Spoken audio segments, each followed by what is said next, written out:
नमस्कार, 22 जिले 22 खबर देख रहे हैं आप। मैं आपके साथ ममता तिवारी। करनाल में राज्य स्तरीय कश्यप जयंती समारोह का आयोजन किया गया, जिसमें मुख्यमंत्री मनोहर लाल ने महर्षि कश्यप पर शोध के लिए कुरुक्षेत्र विश्वविद्यालय में चेयर की स्थापना की घोषणा की।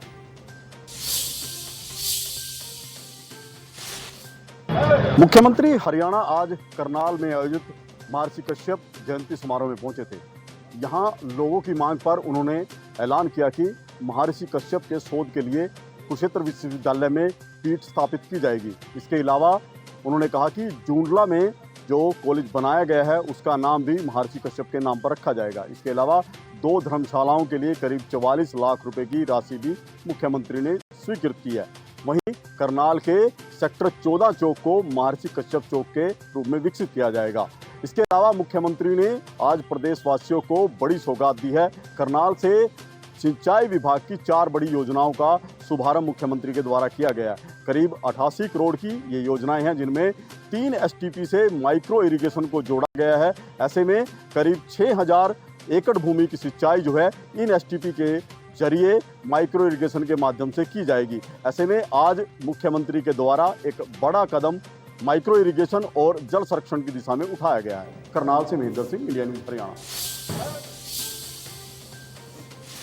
29 मई को सिरसा में होने वाली प्रगति रैली को लेकर कैबिनेट मंत्री रणजीत सिंह चौटाला ने कई गांवों से जनसंपर्क किया और कार्यकर्ताओं की ड्यूटी लगाई। हरियाणा के कैबिनेट मंत्री चौधरी रणजीत सिंह चौटाला ने कहा कि 29 मई को सिरसा के ओड्डा में प्रगति रैली का आयोजन किया जा रहा है। इस रैली में हरियाणा के सीएम मनोहर लाल, सिरसा की सांसद सहित अनेक नेता शिरकत करेंगे। उन्होंने दावा किया कि इस रैली में सिरसा और फतेहाबाद जिला भर से हजारों कार्यकर्ता शामिल होंगे। उन्होंने कहा कि इस रैली में सीएम मनोहर लाल सिरसा जिला को करोड़ों रुपए की सौगातें भी देंगे। इस मौके पर चौधरी रणजीत सिंह चौटाला के निशाने पर कांग्रेस भी रही। उन्होंने कहा कि कांग्रेस में अब कुछ नहीं बचा है और कांग्रेस से किसी का भी भला नहीं होने वाला है। 8 पूर्व विधायकों के कांग्रेस में शामिल होने के सवाल पर प्रतिक्रिया देते हुए चौधरी रणजीत सिंह चौटाला ने कहा कि जिन नेताओं को जनता ने नकार दिया है उससे कांग्रेस का भला नहीं होने वाला है। सिरसा से विजय कुमार, इंडिया न्यूज हरियाणा। और वहीं 29 मई को कैथल में होने वाली आम आदमी पार्टी की रैली को लेकर राज्यसभा सांसद सुशील गुप्ता ने अधिवक्ताओं को निमंत्रण दिया है। धर्मनगरी कुरुक्षेत्र में आगामी 29 मई को होने वाली रैली हेतु अधिवक्ताओं को आमंत्रित करने के लिए आम आदमी पार्टी के प्रदेश प्रभारी सुशील गुप्ता पहुंचे। जिला बार एसोसिएशन के भवन में खचाखच भरे हाल में अधिवक्ताओं को देखकर गदगद हुए सुशील गुप्ता ने कहा कि यदि आप बंधुओं का आशीर्वाद नहीं होता तो आज पार्टी हाशिए पर होती।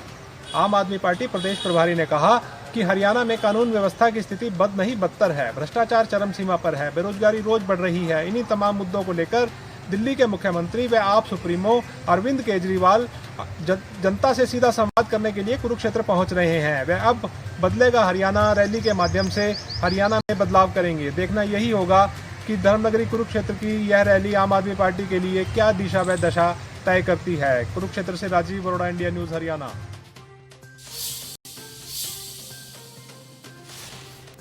तो वहीं हिसार के लघु सचिवालय में किसानों अपनी मांगों को लेकर प्रदर्शन किया। इस दौरान किसानों और पुलिस के बीच झड़प भी हुई।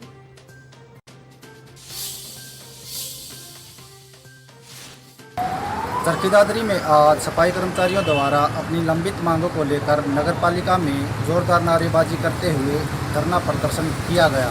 उनका कहना है कि सरकार उनकी मांगें नहीं मानती है तो वे अनिश्चितकालीन धरने पर चले जाएंगे। वहीं हड़ताल की वजह से शहर में बढ़ रहे कूड़े के ढेर से आम जन परेशान है।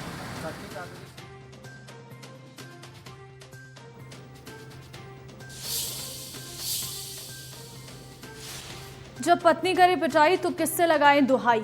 कुछ यही हाल है रेवाड़ी की आशियाना सोसाइटी में रहने वाले फिजिक्स के एक टीचर अजीत यादव का। टीचर की पत्नी सुमन कभी बैट से तो कभी तवे से तो कभी बेल्ट से उसकी जमकर पिटाई करती है। पत्नी के कहर से बचने के लिए असहाय टीचर कभी इस कॉर्नर तो कभी उस कॉर्नर कूदता है और ये सब उनके बेटे के सामने होता रहता है और उनका मासूम बेटा डरा सहमा होकर पूरे घटनाक्रम को देखता रहता है। खुद को असहाय महसूस कर टीचर ने अपनी पत्नी की सच्चाई सामने लाने के लिए घर में सीसीटीवी कैमरा लगा दिया जिसमें उसकी पत्नी की पूरी करतूत कैद हो गई है और इसी वीडियो के आधार पर टीचर ने पत्नी के खिलाफ घरेलू हिंसा की शिकायत पुलिस को दी है। मामला दर्ज होने के बाद कोर्ट ने पति को सुरक्षा उपलब्ध करवाने का आदेश दिया है। दरअसल दोनों पति पत्नी ने 9 साल पहले लव मैरिज की थी। शादी के बाद दोनों के बीच कई बार झगड़े हुए। हालांकि पत्नी अपने पति के साथ मारपीट क्यों करती है, यह वजह सामने नहीं आई है।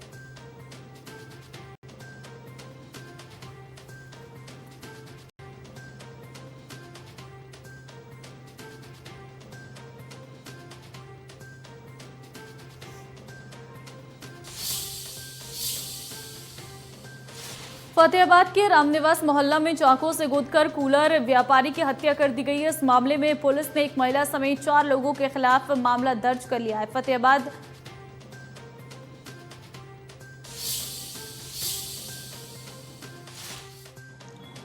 के रामनिवास मोहल्ला में बीती रात एक व्यक्ति की चाकू से गोदकर हत्या कर दी गई। उसके परिवार के लोगों को भी घायल कर दिया गया।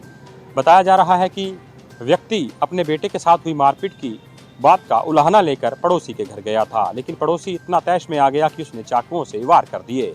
बताया गया है कि पड़ोसी ने कुछ दिन पहले ही मृतक योगेश के बेटे सिद्धार्थ से मोटरसाइकिल पर लिफ्ट मांगी थी, लेकिन सिद्धार्थ ने लिफ्ट देने से मना कर दिया। इसी बात की रंजिश रखते हुए पड़ोसी गुलशन उर्फ कन्नू ने सिद्धार्थ की पिटाई कर दी। इस बात का उलाहना लेकर जब योगेश गोस्वामी उसके घर गया तो चाकुओं से वार करके उसकी हत्या कर दी गई। इस बात को लेकर आज पूरे शहर में रोष फैला रहा और लोगों के द्वारा शहर बंद का ऐलान भी किया गया, जिसके बाद फतेहाबाद के एसपी और फतेहाबाद के डीसी भी मौके पर पहुंचे और लोगों को समझाया और बताया कि अगर पुलिस ने लापरवाही बरती है तो उस पर भी कार्रवाई की जाएगी। फतेहाबाद से इंडिया न्यूज हरियाणा के लिए जितेंद्र मोंगा।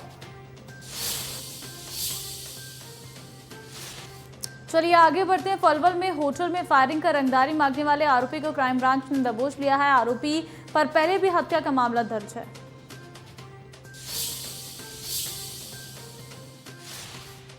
पलवल के होटल पॉश में चली गोली की वारदात को अंजाम देने वाले आरोपी को होडल सीआईए ने गिरफ्तार कर लिया है। जानकारी देते हुए जांच अधिकारी जमशेद सिंह ने बताया है कि आरोपी विनोद को गिरफ्तार किया है और उस पर पहले भी एक हत्या का मुकदमा दर्ज है। वहीं दूसरे आरोपी जो कि सनी था, उसको गिरफ्तारी के प्रयास तेज किए जा रहे हैं ताकि उसकी भी गिरफ्तारी की जा सके। आज उसको गिरफ्तार करने के बाद अदालत में पेश किया और अदालत में पेश करने के बाद 5 दिन की रिमांड पर लिया है। रिमांड के दौरान आरोपी से वारदात में प्रयोग की गई अवैध हथियार को और बाइक को बरामद करना है, जिसको लेकर पुलिस मामले की जांच में जुट गई है। कैमरामैन करतार के साथ नितिन शर्मा, इंडिया न्यूज़ पलवल। पानीपत के सरकारी अस्पताल में सफाई कर्मचारी ने 14 साल के किशोर को अपनी हवस का शिकार बनाया और उसके साथ कुकर्म किया।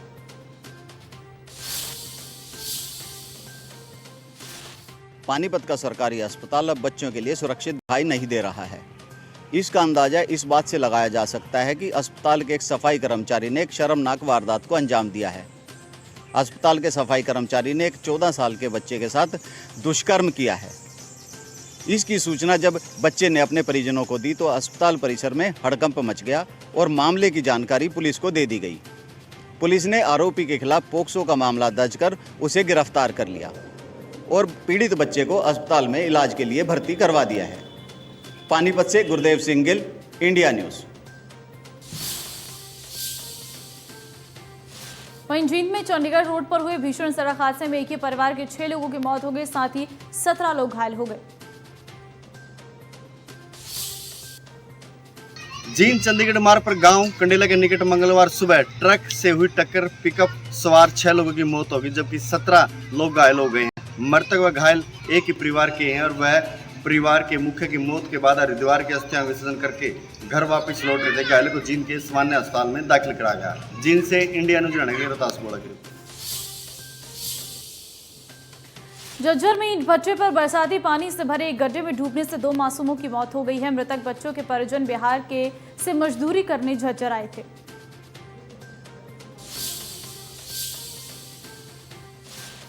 जिला झज्जर के उपमंडल बादली में एक गांव में भट्टे पर रह रहे प्रवासी मजदूरों के 2 बच्चों के डूबने की खबर सामने आई है।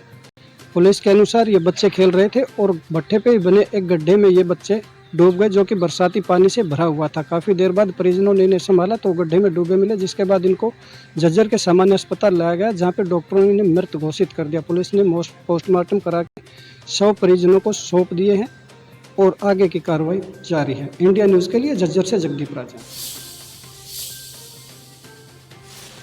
वहीं सोनीपत में रोडवेज की बस से गिर गई एक युवक की मौत हो गई। पिछले 10 दिन से बस गिरकर मरने में ये दूसरा मामला सामने आया है। सोनीपत में बसों से गिरने के मामले लगातार सामने आ रहे हैं, बावजूद इसके प्रशासन सबक नहीं ले रहा है और इसी के चलते सोनीपत में देर रात भी एक शख्स की बस से गिरने से मौत हो गई। यानी कि पिछले दिनों मुरथल पर डीक्रस्ट यूनिवर्सिटी के सामने एक छात्र की मौत हुई थी और देर रात फिर एक व्यक्ति की, एक शख्स की मौत हो गई। बावजूद इसके तस्वीरें ऐसे देखने को मिल रही हैं। शहर के अलग अलग हिस्सों में बसों पर छात्र लटक कर यात्रा करते हैं, जान हथेली पर रख कर यात्रा करते हैं और बावजूद इसके प्रशासन कोई भी कार्रवाई अमल में नहीं लाता। ताज़ा तस्वीर सोनीपत की है। शहर के अलग अलग हिस्सों में इस प्रकार की तस्वीरें देखने को मिलती हैं। प्रशासन द्वारा लचर और लाचार व्यवस्था के चलते ही इस प्रकार के हादसे हो रहे हैं और बस संचालकों के खिलाफ भी कोई कार्रवाई अमल में नहीं लाई जा रही। ऐसे में ये लगता है जहां प्रशासन चुप्पी साधे हुए हैं, वहां लगातार हादसे होते हुए नजर आ रहे हैं। सोनीपत से इंडिया न्यूज हरियाणा के लिए राम सिंह। और भिवानी में इलेक्ट्रॉनिक सामान की दुकान में भीषण आग लगने से 40 से 50 लाख का सामान जलकर पूरी तरह से खाक हो गया। आग लगने का कारण शॉर्ट सर्किट बताया जा रहा। भिवानी में आज एक इलेक्ट्रॉनिक आइटम की दुकान में आग लग गई। आग लगने का कारण शॉर्ट सर्किट की वजह बताया जा रहा है, जिससे दुकान मालिक को करीबन 50 लाख रुपए का नुकसान हुआ है। वहीं इसकी सूचना दमकल विभाग को दी गई। दमकल विभाग की गाड़ियां मौके पर पहुंची और कड़ी मशक्कत के बाद आग पर काबू पाया गया। वहीं दुकान मालिक विजय कुमार ने बताया कि बिजली विभाग की लापरवाही का खामियाजा मुझे भुगतना पड़ रहा है, जिसकी वजह से यह शॉर्ट सर्किट हुआ है। उन्होंने बताया कि मकान में रखे खरीद टीवी सब जलकर राख हो गया है। लगभग इसका नुकसान 50 लाख का है। वहीं उन्होंने प्रशासन से मुआवजे की मांग की है। भिवानी से इंडिया न्यूज़ हरियाणा के लिए सुमित जाम। गुरुग्राम में बारिश के बाद सोसाइटी की दीवार गिर गई, जिससे 4 गाड़ियां पूरी तरह से क्षतिग्रस्त हो गई हैं। लोगों ने आरोप लगाया कि दीवार कमजोर बनाई गई थी।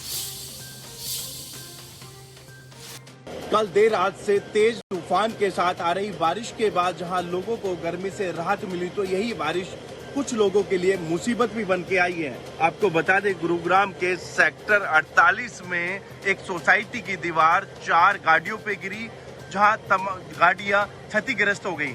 आपको बता दें, गनीमत ये रही कि उस समय वहां पर कोई लोग मौजूद नहीं थे।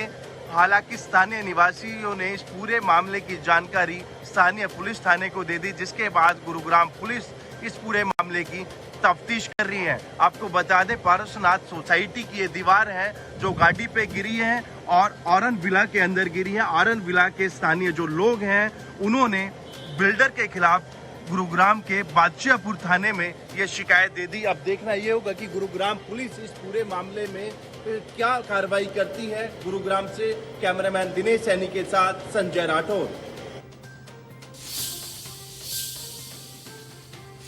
फरीदाबाद में बारिश के बाद सड़कों की हालत बदतर हो गई है, जिससे लोगों का कहना है कि निगम के दावों की पोल बारिश ने खुलकर रखती है। फरीदाबाद में पहले से ही बदहाल सड़कों की बारिश के बाद में और हालत खस्ता हो चली है, जिसके चलते वाहन चालकों को परेशानी उठानी पड़ रही है।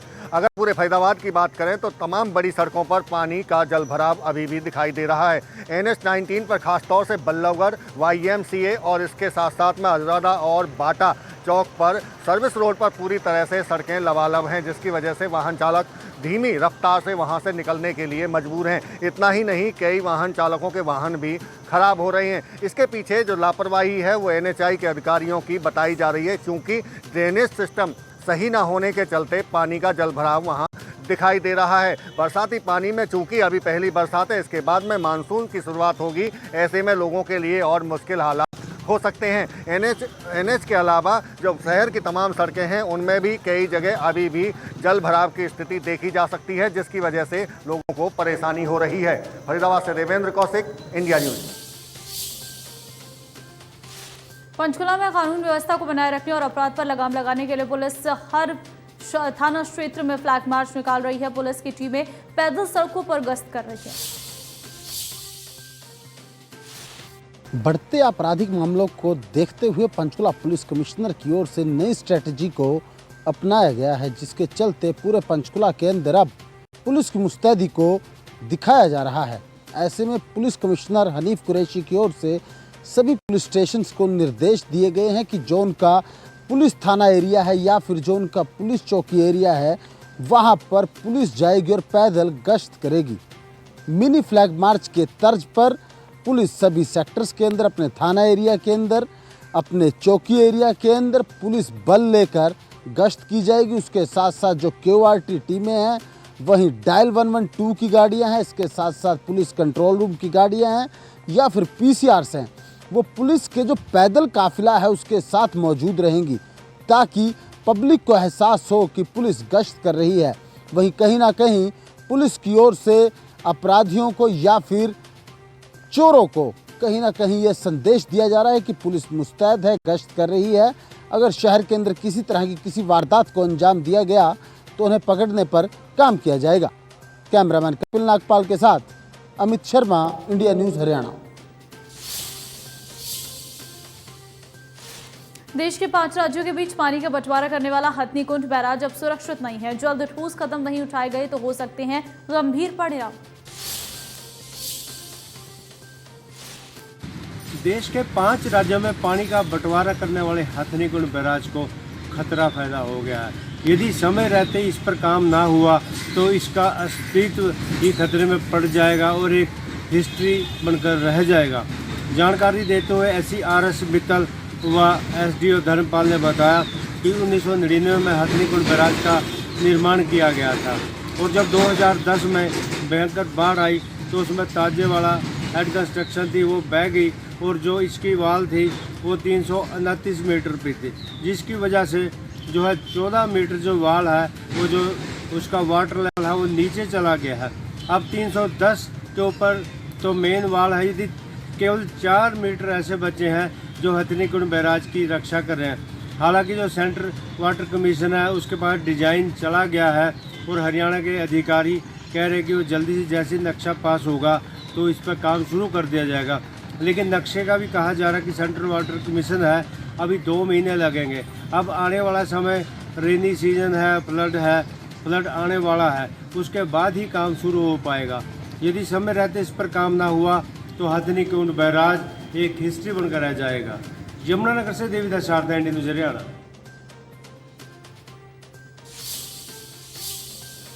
और चलिए फिलहाल खबरों में बस इतना ही। बाकी अन्य खबरों के लिए आप बने रहिए हमारे साथ। नमस्कार।